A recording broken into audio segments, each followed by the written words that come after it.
నెల్లూరు జిల్లా పొదలకూరులో వైసీపీ నాయకులు మీడియా సమావేశం నిర్వహించారు.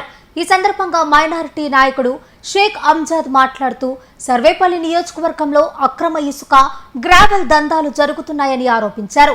సోమిరెడ్డి చంద్రమోహన్ రెడ్డిపై విమర్శలు చేస్తూ ఇక ప్రజలు ఇవి సహించరని అన్నారు.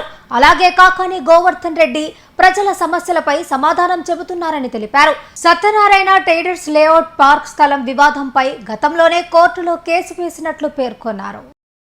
సోమిరెడ్డి చంద్రమోహన్ రెడ్డి స్థానికంగా ఎమ్మెల్యే అయినటువంటి వ్యక్తి ఆయన చేసేటువంటి చేష్టలు, అరాచకాలు, దుర్మార్గాలు ఇవన్నీ ఈ సర్వేపల్లి నియోజకవర్గంలో జరుగుతూ ఉంటే అసలు ఇది ప్రజాపాలన లేకుంటే దుర్మార్గపు పాలన, దుశ్శాసన పాలన అనేది మాకు అర్థం కావటం లేదు. సోమిరెడ్డి చంద్రమోహన్ రెడ్డి గారు, మీ ఆటలకు సాగవు, ఇంకనైనా మీరు చేసేటువంటి ఆటల్ని స్వస్తి పలకండి. సర్వేపల్లి నియోజకవర్గంలో అధికార మతంతో అధికారులను, పోలీసు అధికారులు అయితే కానివ్వండి, మిగతా ఏ అధికారులు అయితే కానివ్వండి, వీళ్ళందరినీ పెట్టుకొని మీరు సాగించేటువంటి అరాచక దుర్మార్గమైనటువంటి పాలన ఈరోజు సర్వేపల్లి నియోజకవర్గంలో జరుగుతూ ఉంది. ఒకటే గుర్తుపెట్టుకోండి చంద్రమోహన్ రెడ్డి గారు, మీరు ఈరోజు చేసేటువంటి దుర్మార్గపు పాలన, దుశ్శాసన పాలన, ప్రజాపాలన, ప్రజల్ని వదిలేశారు. మీ వ్యాపారాలు మీరు చేసుకుంటా ఉన్నారు. మట్టిని దోచుకుంటున్నారు, ఇసుకను దోచుకుంటున్నారు, పంచభూతాలని అన్నింటిని కూడా దోచుకుంటా ఉన్నారు.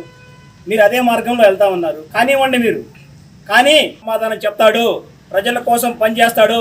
ఆ ప్రజల కోసం పనిచేసే క్రమంలో మా అన్న కాకాని గోవర్ధన్తో పాటు మేమందరం కూడా కలిసి పని చేస్తాము అని చెప్పేసి ఈ సందర్భంగా ధైర్యంగా ప్రెస్ ముందర చెప్తా ఉన్నాం. ఏదో మీరు అధికారులను అడ్డు పెట్టుకొని, అధికారులు మీకు కొమ్ము కాస్తూ పచ్చ చొక్కాలు వేసుకొని చేసేటువంటి పద్ధతుల్లో అధికారులందరూ కూడా ఈరోజు ఏం చేస్తున్నారు? ఈరోజు మీరు అధికారులని ప్రజల మీదకి, మా వైఎస్ఆర్ కాంగ్రెస్ పార్టీ నాయకుల మీదకి, కార్యకర్తల మీదకి ఉసుగొలిపి అక్రమ కేసులు అయితే కానివ్వండి, మీ ఇష్ట ప్రకారం మీరు చేస్తున్నారు, పైచిక ఆనందం పొందుతా ఉన్నారు. మీరు ప్రజలు వేసే ఎంగిలి మెతుకులు తింటూ ఆ ఎంగిలి మెతుకుల్ని మీ బచ్చాలకు వేస్తూ మీ బచ్చాలు పైచికానందం పొందుతూ ప్రజల మీద, వైఎస్ఆర్ కాంగ్రెస్ పార్టీ నాయకుల మీద, కార్యకర్తల మీద ఇటువంటి దుర్మార్గాలు చేస్తూ ఉంటే మీరు పైచికానందం పొందుతా ఉన్నారు. ఎంతో సంతోషంగా ఉంటున్నారు.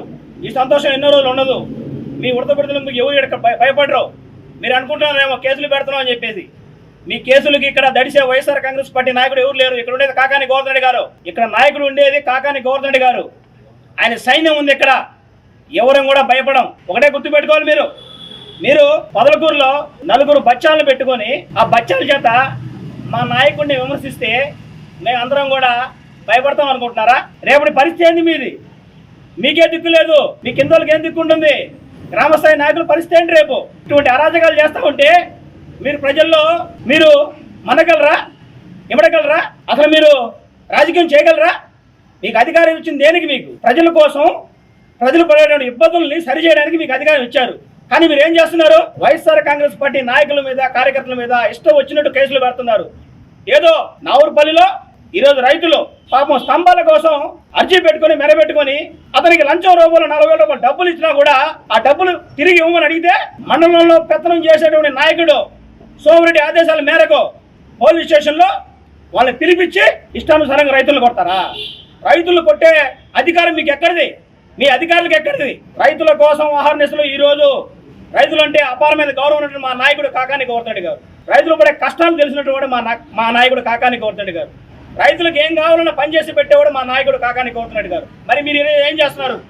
సోమిరెడ్డి చంద్రమోహన్ రెడ్డి గారు మీరేం చేస్తున్నారు? మీరు రైతులు తీసుకొచ్చి లాకప్లో వేసి కొట్టిస్తున్నారు. అంత కాకుండా వీడియో కాల్స్ పెట్టి వాళ్ళు కొడతా ఉంటే వీడియో కాల్లో చూసి మీరు పైచికానందం పొందుతున్నారా?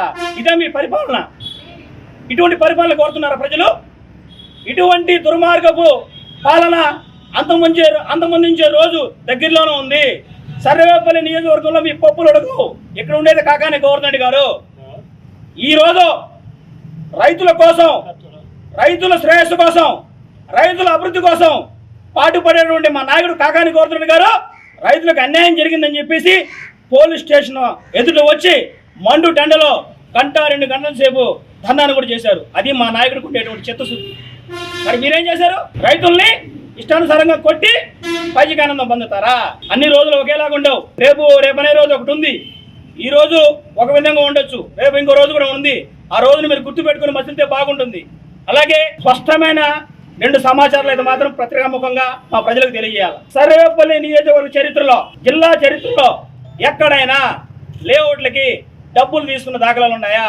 స్వర్గీయ వెంకటరత్నం నాయుడు గారి కానించి మా నాయకుడు సర్వేపల్లి గతంలో ప్రాతినిధ్యం వహించడం మా నాయకుడు కాకాని గోవర్ధన్ గారి దగ్గరగా ఎంతో మంది ఎమ్మెల్యేలు ముందు వెనుక పనిచేశారు. ఈ రోజు ముందు వెనుక పనిచేసినటువంటి ఎమ్మెల్యేలు ఇంతమంది ఎమ్మెల్యేలు పనిచేసినా కూడా ఏ రోజు కూడా లేఅవుట్లు వాళ్ళ దగ్గర, లేఅవుట్ ఓనర్స్ దగ్గర డబ్బులు తీసుకున్న దాఖలాలు ఉన్నాయా? దీనికి మీరు సమాధానం చెప్పాలి. పొదలకూరులో ఒక లేఅవుట్ వేస్తున్నారు. లేఅవుట్ ఆ రోజు అది అక్రమం చెప్పేసి మీరే పోలీస్ స్టేషన్లో కేసు పెట్టించిన కేసు మళ్ళా మీరు వాళ్ళ ముడుపుల రూపంలో 2,50,00,000 రూపాయల డబ్బులు తీసుకొని మళ్ళా కేసులు తొక్కిపెట్టారు. మరి ఆ కేసు గురించి మీరు వాస్తవ విషయాలు మీరు పత్రికాముఖంగా తెలియజేయగలరా? మరి ఎందుకు లేఅవుట్ ఆ రోజు ఎందుకు అక్రమైంది? డబ్బులు ఇచ్చిన తర్వాత ఎందుకు సక్రమైంది? ఈరోజు పోలీస్ స్టేషన్లో ఆ కేసును ఎందుకు తొక్కిపెట్టి ఉన్నారు? దీనికి సమాధానం చెప్పాలి మీరు. దీనికి సమాధానం చెప్పరు మీరు, ఎందుకంటే తీస్తున్నారు కాబట్టి మీరు చెప్పరు. మీ ధనదాహానికి, ఈరోజు మీ ధనదాహానికి సర్వేపల్లి నియోజకవర్గం భగభగ మండుతా ఉంది. ప్రజలు చేతులెచ్చుకుంటున్నారు.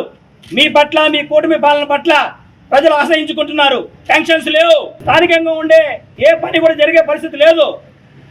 ఇటువంటి పరిస్థితుల్లో ప్రత్యామ్నాయం కోసం ఎదురు చూస్తున్నారు, అవకాశం కోసం ఎదురు చూస్తున్నారు. అవకాశం వచ్చిన రోజు ఖచ్చితంగా కాకాని గోవర్ధన్ రెడ్డి గారిని రేపు వచ్చేటువంటి రోజుల్లో కాకాని గోవర్ధన్ రెడ్డి గారి అందలం ఎక్కించడానికి ప్రజలందరూ కూడా రెడీగా ఉన్నారని చెప్పేసి ఈ సభాముఖంగా తెలియజేసుకుంటూ, అలాగే ఇంకో విషయం స్పష్టంగా పొదలకూరు ఏదో ఒక ప్రెస్ మీట్లు పడ్డం, ఇష్ట ప్రకారం ఆయన దూషించడం ఇటీవల చూసాం. పొదలకూరు పట్టణ ప్రజలు ఇది బాగా గమనించాలి. సత్యనారాయణ లేఅవుట్ 20 సంవత్సరాలు పైగా ముందు వేసినటువంటి లేఅవుట్లో 284 అంకణాలకు సంబంధించి, ప్రజా ప్రయోజనాలకు సంబంధించి ఆ రోజు లేఅవుట్లో పబ్లిక్ పర్పస్ మీద ఆ స్థలాన్ని వదిలిపెట్టారు. ఏదో గుడికో, బడికో, లేదా ఒక పార్కో, లేదా ఇతర అవసరాల కోసం, ప్రజల కోసం వదిలిపెట్టిన క్రమంలో కాకాని గోవర్ధన్ రెడ్డి గారి దృష్టికి వచ్చిన వెంటనే ఆయన అధికారులను ఆదేశించాడు. అధికారులను ఆదేశించి హద్దులు ఏర్పాటు చేశాడు.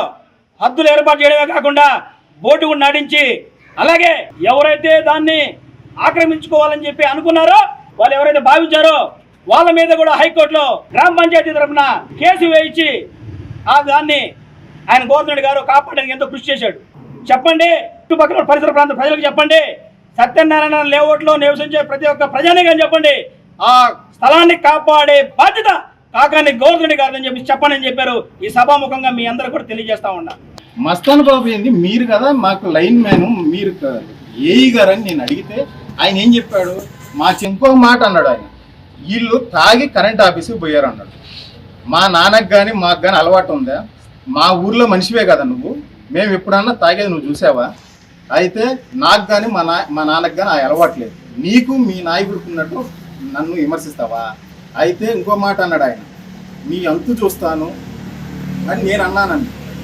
నేను అన్నాను అంటున్నాను. నేను ఏఈ గారితో 10 నిమిషాల సేపు మాట్లాడాను. ఏమని బతిలాడి రిక్వెస్ట్ అడిగితే ఫైనల్గా ఆయన ఏమన్నాడు? ఒకే మాట చెప్తున్నాడు, నువ్వు మస్తాన్ బాబుని కలిస్తేనే నేను ఇస్తానంటాడు. మేము మస్తాన్ బాబుని కలము అని చెప్పగా ఆయన ఒక మాట అన్నాడు, సరేనని దుర్భాషలాడామని చెప్పాడు. అసలు దుర్భాషణ ఆడే సందర్భం లాస్ట్లో ఆయన నీకు డబ్బులు అయితే ఇవ్వను, ఏం చేసుకోమన్నప్పుడు సరే ఎలా అయితే మా డబ్బులు తెచ్చుకోవాలని మేము అన్నాం. ఆ తర్వాత మేము వచ్చేసిన తర్వాత వచ్చిన 4 గంటలకు నువ్వు పోలీస్ స్టేషన్కి ఫోన్ చేసి ఎస్ఐ గారిని పిలిపించి నన్ను షోరూంలో కొట్టించావు. ఆడికి ఒక భాగం అయిపోయింది.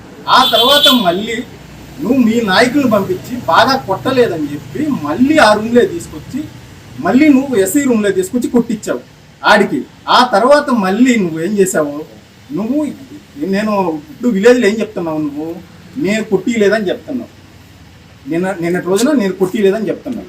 నువ్వు ఫోన్లో నువ్వు లైవ్లో ఉన్నది నేను చూశాను కదా. మీరందరూ రౌండ్ టేబుల్గా 4 కూర్చొని నన్ను కొట్టించారు. నా రోజు మా నాయకుడు మాకు అవకాశం వచ్చిన 2029లో మన ఊరిలోనే LED 50 ఇంచ్ LED టీవీ వేసి నీ అంతు చూడకపోతే నువ్వు గుర్తుపెట్టుకో, నువ్వు పెట్టుకునేది ఎవరితో గుర్తుపెట్టుకో. ఏమంతా సులకానందం పొందావా? ఏమనుకుంటున్నావు నువ్వు?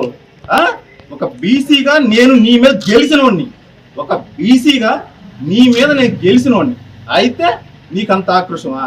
నువ్వు ఇంకో మాట అంటున్నావు అంట, ఈ ఊర్లో ఎవరో నామినేషన్ వేసేవాడు ఎవరున్నాడు అంటున్నావు అంట. దమ్ముంటే కాసుకో, నామినేషన్ వేసి నీ మీద కానీ పంచాయతీ గెలవకపోతే అప్పుడు అడుగు. నువ్వు నామినేషన్ నీ మీద కానీ స్థానిక సంస్థలు గెలవకపోతే అప్పుడు అడుగు. ఏమనుకుంటున్నావు నువ్వు? రోజుకి నువ్వు ఎంత లంచం ఇంటికి తెస్తున్నావు తెలీదా? ఒక్క రోజుకి నువ్వు ఇంటికి ఎంత లంచం తెస్తున్నావు నీకు తెలీదా? నువ్వేదో మ్యాజిక్ ఫిగర్ దాటితే అదావును అట్ట, మ్యాజిక్ ఫిగర్ దాటితే ఇట్ట అంటున్నావు అండి. మ్యాజిక్ ఫిగర్ దాటితే నువ్వు అట్ట పోయేదానికి నీకు ఛాన్స్ లేదు. మ్యాజిక్ ఫిగర్ దాటితే నువ్వు అట్ట పోయేదానికి నీకు ఛాన్స్ లేదు. నిన్ను అక్కడికక్కడే తీసుకొచ్చేస్తారా, అది నువ్వు గుర్తుపెట్టుకో. ఇంకోటి అంటాను, నేను కొట్టిలేదంటాను. నీకు దమ్ము ధైర్యం ఉంటే నువ్వు మగాడివి అయితే నాకు 2 పిల్లకాయలు, నీకు 2 పిల్లకాయలు.